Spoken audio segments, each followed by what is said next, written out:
said, Prophet said, Allah records good and bad deeds in this way. If anyone intends to do a good deed but does not do it, Allah will regard it with him as one full good deed.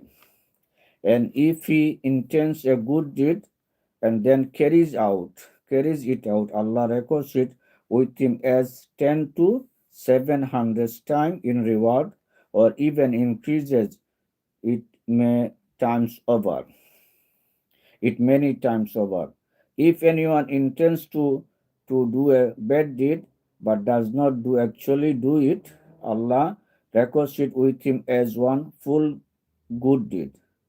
If he intends to do a bad deed and does it, Allah records it against him as only one bad deed. Bukhari